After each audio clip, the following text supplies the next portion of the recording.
அணுவ கல்யாணம் பண்ணிக்க சுப்புதான் இடைஞ்சலன்னு சொல்லி அந்த சூர்யா சாரே கடத்திட்டாரோ என்னவோ, இல்ல வேற ஏதாவது செஞ்சிட்டாரோ என்னமோ.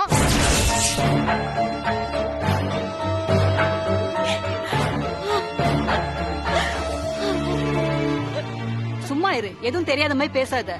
புஷ்பா ஏற்கனவே பயந்து போயிருக்கா. அவங்க சொல்றதுல என்ன தப்பு இருக்கு பிரேமா? ஏற்கனவே அந்த பங்கஜ் சுப்பண்ணனை கூட்டிட்டு போய் மிரட்டலையா? அவர் விவகாரமான ஆளுதான். சூர்யா சாரும் லேசுப்பட்ட ஆளு ஒண்ணும் கிடையாது. எத்தனை தடவை எங்க அண்ணன் அடிச்சிருப்பாங்கன்னு தெரியுமா? ஏய் ரஞ்சினி, இப்ப நான் அடி வாங்கினதுல ரொம்ப முக்கியமா?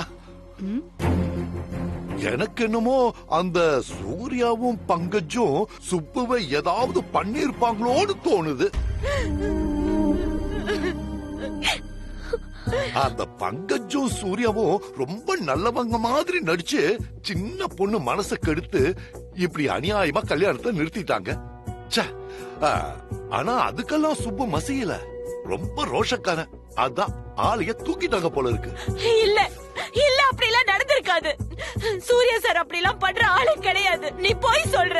ஐயோ புஷ்பமா, இன்னும் அப்பாவியாவே இருக்கீங்களா? சரி, நான் கெட்டவ போய் சொல்றேன்னு கூட வச்சுக்கோங்க. இந்த சிவா எதுக்காக போய் சொல்லணும்? அணுவ சூர்யாவுக்கு கல்யாணம் பண்ணி வைக்கிறதுக்கு இப்போ ஒரே இடைஞ்சல் நம்ம சுப்பு சார் மட்டும்தான்.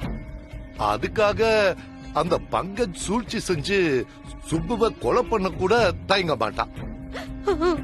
அது இங்க இருக்கிற சின்ன குழந்தைங்களுக்கு கூட தெரியுமா? நீங்க என்னமோ நான் போய் சொல்றேன்னு சொல்லிக்கிட்டு இருக்கீங்க. போங்க, முதல்ல போய் ஆக வேண்டிய வேலையை பாருங்க. போங்க. எல்லாம் கூடவா செய்வாங்க? என்ன எல்லாம் வாயை பார்த்துட்டு நின்னுட்டு இருக்கீங்க? போங்க, போய் வேலையை பாருங்க. போங்க, வாங்கடி போலாம்.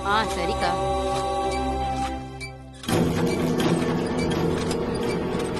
அப்பாடா.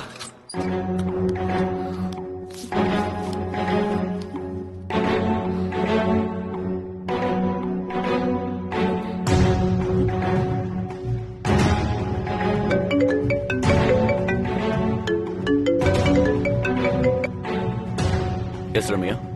சார், இங்க பெரிய ப்ராப்ளமே போயிட்டு இருக்கு சார். சுப்பு அங்கிள காணோம். எல்லாரும் இங்க தேடிட்டு இருக்காங்க. வாட்? சுப்பு சார காணுமா? நேத்து கூட நானும் பங்கஜ் அவரை பார்த்து பேசணுமே. இப்ப அதுதான் சார் ப்ராப்ளமே. நேத்து நீங்க பேசினத எங்க மாமா ரகுபதி பாத்துட்டாரு. நீங்க பேசின பின்னாடிதான் சுப்பு அங்கிள் காணாம போயிருக்காரு. அவரை கடைசியா பார்த்தது நீங்க 2 பேரும் தான் சார். அதனால நீங்களும் பங்கஜ் சாரும் தான் சுப்பு அங்கிளை ஏதோ பண்ணிட்டீங்கன்னு இங்க எல்லாருமே பேசிட்டு இருக்காங்க சார். ரபிஷ் ரம்யா, சுப்பு சார நாங்க என்ன பண்ண போறோம்? எனக்கு அதெல்லாம் தெரியாது சார். இங்க நடக்கிறத உங்ககிட்ட சொல்லணும்னு நினைச்சேன். அதுக்குதான் யாருக்கும் தெரியாம கூப்பிடுறேன் சார். நான் கூப்பிட்டது அனுக்கு கூட தெரியாது சார். அனு எப்படி இருக்கா? பாவம் சார், அவ அழுதுகிட்டே இருக்கா. ஒரு பக்கம் அப்பாவை காணுங்கிற ஷாக்கு, இன்னொரு பக்கம் அவளால்தான் எல்லாம் நடந்துருச்சுன்னு சொல்லி ரொம்ப தவிக்கிறா சார். அவளுக்கு எப்படி ஆறுதல் சொல்றதுன்னு எனக்கு தெரியல சார். அவ கூட பேரு ரம்யா. அனு விட்டு எங்கேயும் போகாத. அவளுக்கு தைரியம் சொல்ல. புஷ்பா அம்மா கிட்டையும் சொல்ல. சொல்றேன் சார். ஆனா எங்க மாமா இதான் சான்ஸ்னு என்னென்னமோ சொல்றாரு சார். அதான் எனக்கு ரொம்ப பயமா இருக்கு சார். நான் கேக்குறேன்னு தப்பா எடுத்துக்காதீங்க. பங்கஜ் சார் ரொம்ப கோவக்காரர் தான். அவரு என்னையும் ஒரு தடவை மிரட்டி இருக்காரு. ஒருவேளை உங்களுக்காக உங்களுக்கே தெரியாம சுப்பு அங்கிள். சேச்சே, என்ன ரம்யா நீ போய் இப்படி கேக்குற? பங்கஜ் சுப்பு சார என்ன பண்ண போறான்? சூர்யா, ஒரு நிமிஷம் போன கொடு. ரம்யா, என்னை பத்தி உங்களுக்கு நல்லாவே தெரியும். நான் மிரட்டுறவன் தான், ஆளை கடத்துறவன் தான். ஆனா செஞ்சுட்டு அதை செய்யலன்னு சொல்ற ஆள் கிடையாது. எதை செஞ்சாலும் ஆமா நான் தான் செஞ்சேன்னு ஒத்துக்குவேன். சுப்பு சார் காணாம போனதுக்கும் எங்களுக்கும் எந்த சம்பந்தமும் இல்ல, புரிஞ்சுக்கோங்க. புரியுது சார்.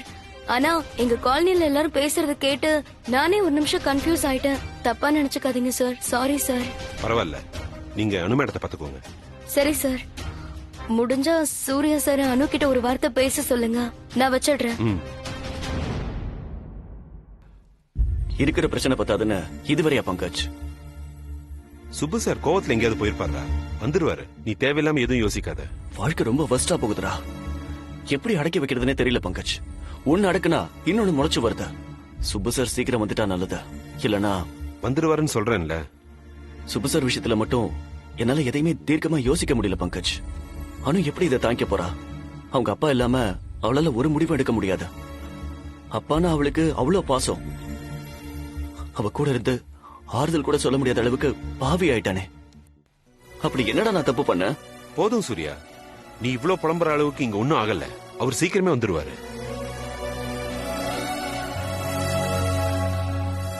போன கொடு. யாருக்கு போன் பண்ற சூர்யா? அனுக்கா? ஆமா. வேண்டாம் சூர்யா, இப்ப வேண்டாம். சொன்னா கேளு. நிச்சயம் நம்ம மேல அவங்க கோவத்துல தான் இருப்பாங்க. இருக்கட்டும் பங்கஜ், என்ன திட்டட்டும், பரவாயில்ல. பாவம் அனு ரொம்ப நொந்து போயிருப்பா. அவ கூட நான் பேசியே ஆகணும். என்ன திட்டுறதால அவளுக்கு நிம்மதி கிடைக்கும்னா எனக்கு அது கூட சந்தோஷம் தான்.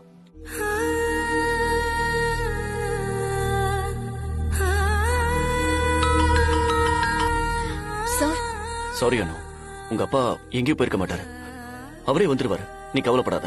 எங்க அப்பா காணாம போன விஷயம் அதுக்குள்ள உங்களுக்கு எப்படி சார் தெரியும்? பங்கஜ் சார் தான் சொன்னாரா? அப்ப அவர்தான் இது எல்லாத்துக்குமே காரணமா? அது உங்களுக்கும் தெரியுமா சார்? ஏ அனு, என்ன பேசுற நீ? நீ சும்மா இருமா. கேட்க ஆள் இல்ல நினைச்சிட்டாங்களா? சொல்லுங்க சார், எங்க அப்பா காணாம போனது அதுக்குள்ள உங்களுக்கு எப்படி தெரியும்? எங்க அப்பா ரொம்ப பாவம் சார். ஒரு எறும்புக்கு கூட கெட்டது நினைக்க மாட்டாரு. அவர் பண்ண ஒரே ஒரு தப்பு எல்லாரையும் நம்பினதுதான் சார். நம்பிக்கை, அதுதான் சார் அவர் பண்ண ஒரே தப்பு. அதுக்கு இவ்ளோ பெரிய தண்டனையா சார்? தயவு செஞ்சு எங்க அப்பாவை திரும்ப கொடுத்துருங்க சார். என்ன சொல்றானோ? உங்க அப்பாவை நான் ஏன் கடத்த போறேன்? உங்க அப்பா மேல நான் எவ்வளவு மரியாதை வச்சிருக்கேன் தெரியுமா? ரம்யா எனக்கு போன் பண்ணி இந்த விஷயத்த சொல்லலனா எனக்கு இந்த விஷயம் தெரிஞ்சிருக்காது. அப்ப ஏன் சார் நீங்களும் பங்கஜ் சாரும் நைட்டு காலனிக்கு வந்து எங்க அப்பா கிட்ட பேசுனீங்க? அது சாதாரணமா பேசுனது. இவ்ளோ பிரச்சனை நடந்துட்டு இருக்கு, சாதாரணமா பேச எங்க அப்பா கிட்ட என்ன சார் இருக்கு? அனு, நீ எல்லாத்தையும் தப்பா யோசிக்கிற. நான் உங்க அப்பாவை பார்த்து நம்ம கல்யாண விஷயமா பேச வந்தேன். அத பத்தி பேசுற நேரமா சார் இது? அவரே மனசு ஒடிஞ்சு போயிருக்காரு. இதெல்லாம் இப்ப தேவையா சார்? ஆனா அவர் இப்படி ஒரு முடிவெடுப்பாருன்னு நான் எக்ஸ்பெக்ட் பண்ணவே இல்ல அனு. நேத்து பங்கஜ் கூட உங்க அப்பா கிட்ட சாரி கேட்டான். நாங்க கேட்டோம். அது யாருக்கு தெரியுமோ இல்லையோ, உனக்கு உங்க அம்மாவுக்கும் நல்லா தெரியும். இவ்வளவு ஏன் உங்க அப்பாவுக்கு இதெல்லாம் தெரியும். அப்படி இருக்கும்போது நாங்க ஏன் சுபசார கடத்த போறோம்? உங்க அப்பாவுக்கு செஞ்சு கொடுத்த சத்தியத்துக்காக உன்னை அனிருத்துக்கு விட்டு கொடுத்துட்டு விலகி நின்னவனா கல்யாண மேடை வரைக்கும் கூடவே நின்ன. அப்பெல்லாம் எனக்கோ பங்கஜ்கோ சுபசார கடத்த தெரியாதா? கொஞ்சமாச்சும் யோசிச்சு பேசணும். சார், நானே ரொம்ப கன்ஃபியூஷன்ல இருக்கேன் சார். எங்க அப்பா திரும்ப வர வரைக்கும் நான் ஒரு நடப்போனம் தான் சார்.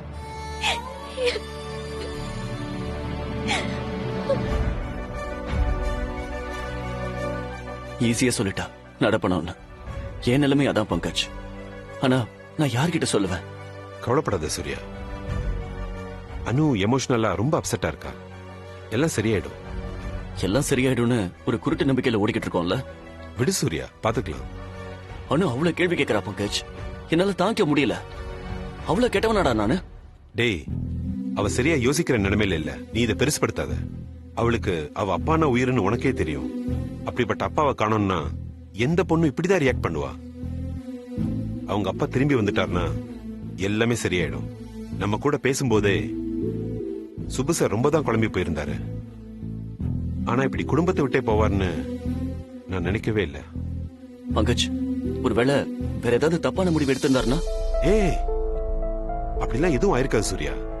நம்ம ஆட்களை விட்டு உடனே சுப்பு சாரை தேட சொல்றேன், கண்டுபிடிச்சிடலாம். அவருக்கு எதுவும் ஆயிருக்காது, நீ கவலைப்படாத.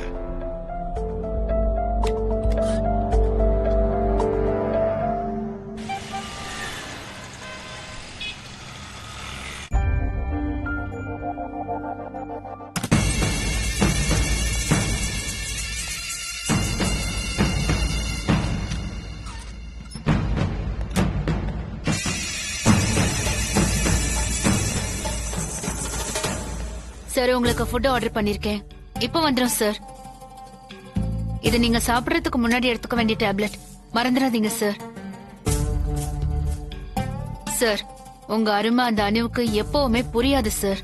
நீங்க எனக்கு எவ்வளவு ஸ்பெஷல்னு புரிய வைக்க எனக்கு கிடைச்சிருக்கிற கோல்டன் ஆப்பர்ச்சுனிட்டி சார் இது. இப்படி ஒரு சான்ஸ்க்காக தான் நான் வெயிட் பண்ணிட்டே இருந்தேன். இத நிச்சயம் நான் வேஸ்ட் பண்ண மாட்டேன்.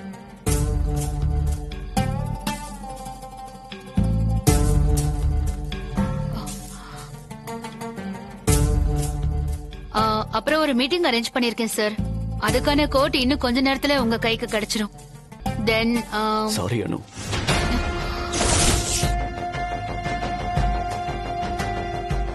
வாட்? மீரா, என்ன சொல்லிட்டு இருந்த?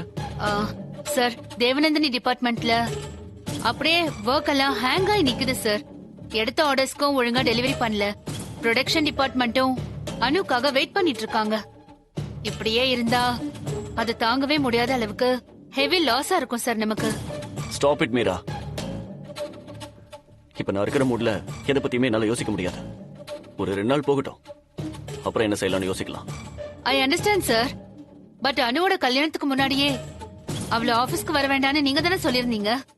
அப்புறம் கல்யாணம் அது நின்னதுன்னு என்னென்னவோ ப்ராப்ளம்ஸ் எல்லாம் ஆயிடுச்சு. சோ அந்த டிபார்ட்மெண்ட்ல எந்த ஜாபுமே நடக்கல. This is very urgent sir. Meera, எவ்வளவு லாஸ் ஆனாலும் பரவாயில்ல, we can manage. சார், லாஸ்க்காக மட்டும் சொல்லல. My concern is about your reputation.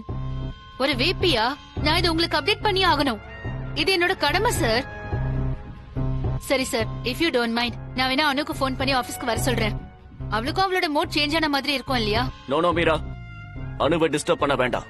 Sir, but இந்த வேலையில யார் பாக்குறது? எவ்வளவு நாள் கஸ்டமர்ஸ் எல்லாம் பொறுமையா இருப்பாங்க? It's okay Meera. Not okay sir. நான் அனுவ வர சொல்றேன். Stop this nonsense Meera. This is my order, okay? அனுவை எந்த விதத்திலையும் நீ டிஸ்டர்ப் பண்ண கூடாது. இனிமே அவ ஆபீஸ்க்கு வரணுங்கிற பேச்சே இங்க வரக்கூடாது. You got it Meera? அனுவே ஏகப்பட்ட ப்ராப்ளம்ஸ்ல இருக்கா. Don't disturb her. But sir, என்ன நடந்தாலும் நம்ம பிசினஸ்ல நம்ம என்ன விதமான காம்ப்ரமைஸும் யாருக்காகவும் பண்ணதே இல்ல. அனு வந்ததுல இருந்து தான் சார் நம்ம ஆபீஸ்ல ரூல்ஸ் எல்லாமே சேஞ்ச் ஆச்சு. இப்ப அவ வராம இருக்கும் போதும் அதுவே கண்டினியூ ஆகுது சார். இது நம்மள மாதிரி ஒரு கார்ப்பரேட் கம்பெனிக்கு நல்லது இல்ல. அனு வரலனா அதோட ரெஸ்பான்சிபிலிட்டி யார் சார் எடுத்துக்கிறது? அதான உன் ப்ராப்ளம். இன்னைக்கு நான் அதுக்கு ஒரு ஃபுல் ஸ்டாப் வைக்கிறேன். இன்னில இருந்து அனுவோட எல்லா ஜாப்ஸ்க்கும் நீ தான் பொறுப்பு. நீ தான் எல்லாத்தையும் பாத்துக்கணும். நீ என்ன முடிவெடுத்தாலும் அதுக்கு என் முழு சம்மதம் உண்டு. ஓகே? ஹாப்பி? அனுபவ அவளோட ப்ராப்ளம்ஸ்ல இருந்து எப்படி காப்பாத்துறது தான் நான் யோசிப்பேன். You got it Meera? Yes sir.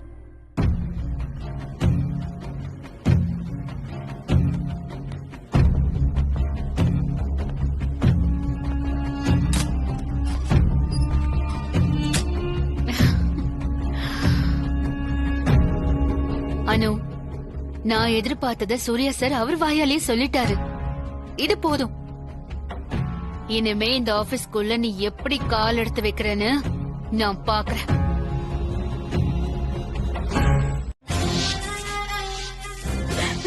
Subbu இப்படி பண்ணோன்னு நான் கடவுளை கூட நினைச்சு பார்க்கல.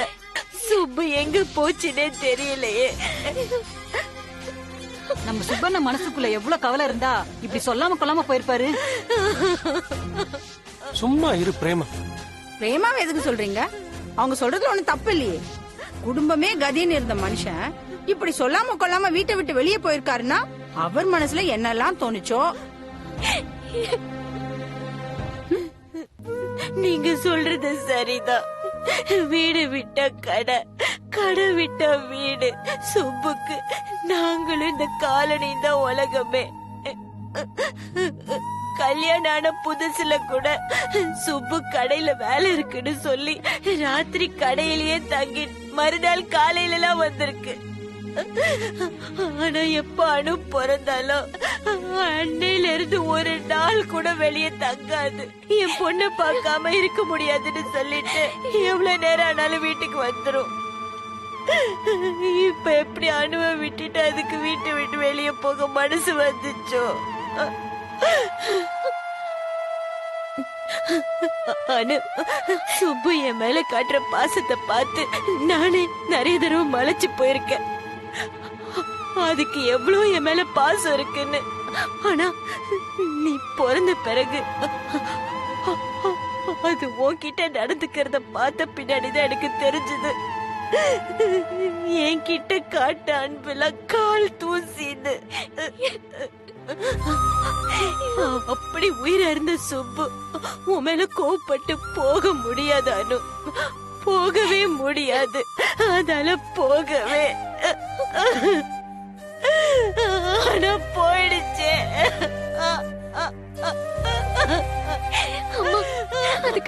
தாம்மா காரணம். நான் மட்டும் தாம்மா காரணம். அப்பாவோட நம்பிக்கைய நான் சுக்கு நேரம் உடைச்சிட்டம்மா. அவர் மனசை நான் ரொம்ப காயப்படுத்திட்டம்மா. அதனாலதான் இப்படி நடந்திருக்கு.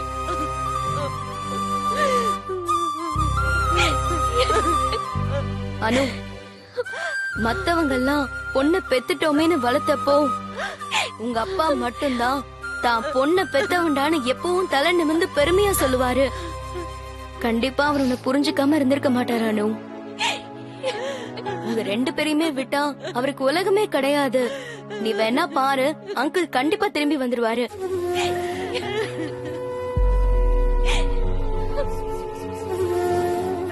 நாங்க என்ன அப்பா பொண்ணு மாதிரியா பழகுறோம்? we are thick friends. அதனால எது செஞ்சாலும் என்கிட்ட இன்ஃபார்ம் பண்ணிட்டு தான் என் பொண்ணு செய்வா. என் பொண்ணு என்கிட்ட எதையும் மறைக்க மாட்டான். அவ அப்பா பொண்ணுன்னு சித்திக்கிட்ட பெருமையா சொன்னாரு. அவரோட நம்பிக்கை, ஆசை எல்லாத்தையும் நான் கெடுத்துட்டேம்மா. அவரை போய் நான் தலைகுனிய வச்சுட்டேனேம்மா.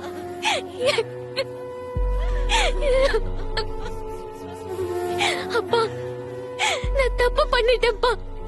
என்ன மன்னிச்சிருங்க.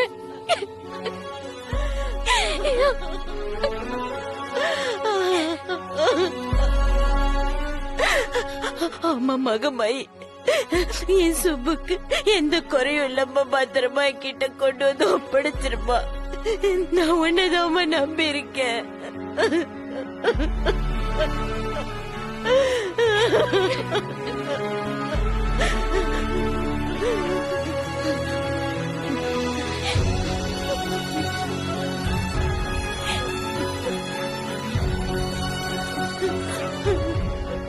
புஷ்பாக்கா, சுப்பண்ணன் ஏரியா ஃபுல்லா தேடிட்டேன், எங்கேயும் இல்ல. ஆமாக்கா, டீ கடை, மளிகை கடை எல்லா கடையிலயும் தேடியாச்சு, எங்கேயுமே காணோம். இனிமே தெரிஞ்சவங்க கிட்ட வேணா கேட்டு பாருங்க, இல்லனா போலீஸ்ல கம்ப்ளைண்ட் பண்ணிடலாம்.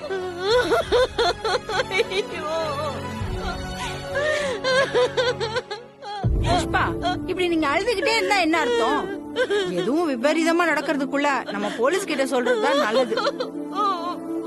அதுக்குள்ள போலீஸுக்கு போகணுமா? எதுக்கு ஒரு 1/2 நாள் பாப்போம். நாமளா ஒரு முடிவுக்கு வர வேண்டாம். என்ன சுப்பு அப்படியெல்லாம் இவங்களை தவிக்க விட்டு போற ஆள் இல்ல. ஏதோ மனஸ்தாபம், கொஞ்சம் காலார எங்கேயாவது நடந்து போயிருப்பா, அப்படி வந்துருவாரு. போன கூட எடுக்காம சுப்பு போயிருக்குன்னா அதை நினைச்சதே எனக்கு பயமா இருக்குன்னு. அதையே தான் நானும் சொல்றேன் புஷ்பா. போன கூட எடுக்காம யார்கிட்டயும் சொல்லாம இந்த ராத்திரி வேளையில சுப்பண்ணன் யார்கிட்டயுமே சொல்லாம போயிருக்காருன்னா என்ன அர்த்தம்? நாமளா பேசி பேசி நம்மையே ஏமாத்திக்கிறதுல என்ன லாபம் இருக்கு புஷ்பா? நடந்தது நடந்து போச்சு. இப்பவே ரொம்ப நேரம் ஆயிடுச்சு. சுப்பண்ணனை எங்க தேடியும் கிடைக்கல. பேசாம நம்ம எல்லாம் போய் போலீஸ் ஸ்டேஷன்ல கம்ப்ளைண்ட் கொடுக்கறதா நல்லது. லேட் பண்ணிட்டு இருக்காதீங்க புஷ்பா, சொல்றத கேளுங்க.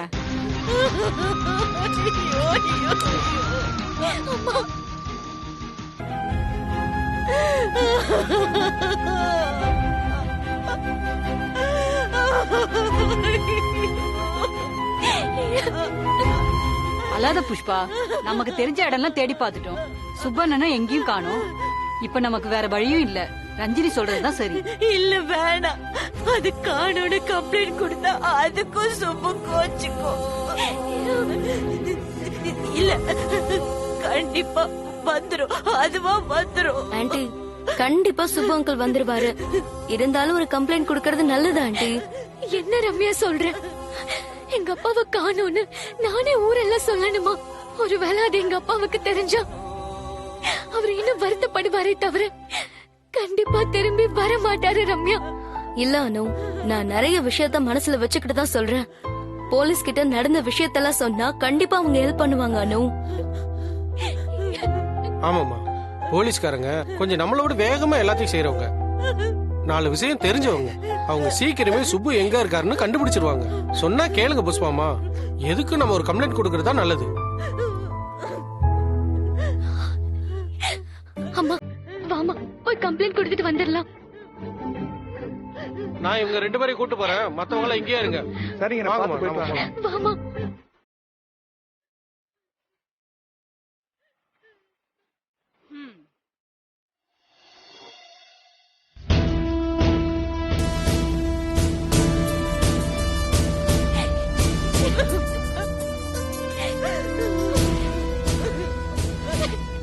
ஏமா இப்படி அழுதுட்டே இருந்தா என்ன அர்த்தம்? எனக்கு அழறத தவிர வேற வழி தெரியல சார். எப்படியாவது என் சுப்புவை கண்டுபிடிச்சு கொடுத்துருங்க சார், உங்களுக்கு புண்ணியமா போகும். கண்டுபிடினா எப்படிமா கண்டுபிடிக்கிறது? எங்களுக்கும் கொஞ்சம் டைம் கொடுக்கணும். கடைசி எப்ப பாத்தீங்க? உங்களுக்கும் அவருக்கும் என்ன பிரச்சனை? ஏமா வீட்டை விட்டு போனாரு? அவருக்கும் வேற யாருக்கும் முன்விரோதம் இருக்கா? எல்லாம் தெரிஞ்சாதான் என்ன ஏதுன்னு பார்க்க முடியும். சொல்லுங்கம்மா, கடைசி எப்ப பாத்தீங்க? ஐயோ சார், கடைசியா பார்த்தேன் அப்படிலாம் சொல்லாதீங்க சார். ஏமா எல்லாத்தையும் தப்பாவே புரிஞ்சுக்கிறீங்க. ராத்திரி எத்தனை மணிக்கு பாத்தீங்க? காலையில அவர் எத்தனை மணிக்கு பாத்தீங்க? எல்லாத்தையும் விளக்கமா சொல்லுங்க. அவர் என்ன கலர் ட்ரெஸ் போட்டு இருந்தாரு? எல்லாம் சொன்னாதானே தேட முடியும்.